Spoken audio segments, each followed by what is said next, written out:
Cancer വരുമ്പം നമ്മൾ അറിയുന്ന സ്റ്റേജ് തന്നെ കുറെ ലേറ്റ് ആയിട്ടാണ്. ഒന്നാമത്തെ രണ്ടാമത്തെ സ്റ്റേജിലൊന്നും നമ്മൾ അറിയുന്നില്ല. അറിയുന്നത് ചിലപ്പോൾ നാലാമത്തെ സ്റ്റേജിലായിരിക്കാം.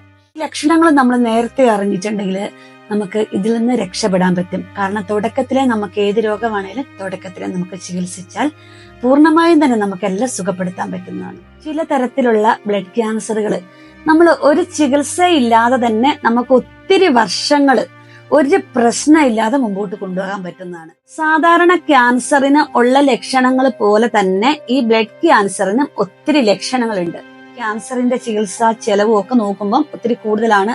അതുകൊണ്ട് ഞാൻ ചികിത്സിക്കുന്നില്ല എന്ന് വിചാരിച്ചവരെ ഒരു പ്രശ്നങ്ങളും ഇല്ലാതെ ഈ ക്യാൻസർ ഒരു 30 വർഷം വരെ 40 വർഷം വരെയൊക്കെ നമുക്ക് മുമ്പോട്ട് കൊണ്ടുപോകാൻ പറ്റും. പക്ഷെ ബ്ലഡ് ക്യാൻസർ വരുന്ന ഈ പേഷ്യൻസിന് അതിന്റെ ഒരു പ്രത്യേക ലക്ഷണമാണ്. കാരണം മോണയില് ഒരു മുറിവ് വെച്ചിട്ടുണ്ടെങ്കിൽ അവിടെ ബ്ലീഡിങ് തന്നെ ഉണ്ടാകും.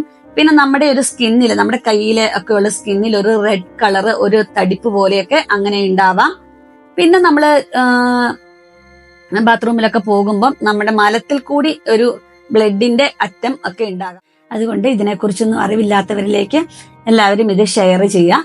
കാരണം ഈ അറിവ് എല്ലാവർക്കും ആവശ്യമാണ്. കാരണം നമ്മൾക്ക് ഇനി ഇപ്പൊ ക്യാൻസർ ഒക്കെ വന്നിട്ടുണ്ടെങ്കിൽ പോലും നമുക്ക് ഇന്ന ലക്ഷണങ്ങളാണ്, ഇത് ഈ ക്യാൻസറിന്റെ ലക്ഷണമാണെന്നൊക്കെ കണ്ട് പിന്നെ അതിന് നേരത്തെ തന്നെ ചികിത്സിച്ച് മുൻകൂട്ടി നമുക്കത് ചികിത്സിക്കാനും കാണാനും ഒക്കെ ഉള്ള സാഹചര്യങ്ങൾ ഇന്നുണ്ട്. ഇതെല്ലാവരും ഇതൊക്കെ പ്രയോജനപ്പെടുത്തുക.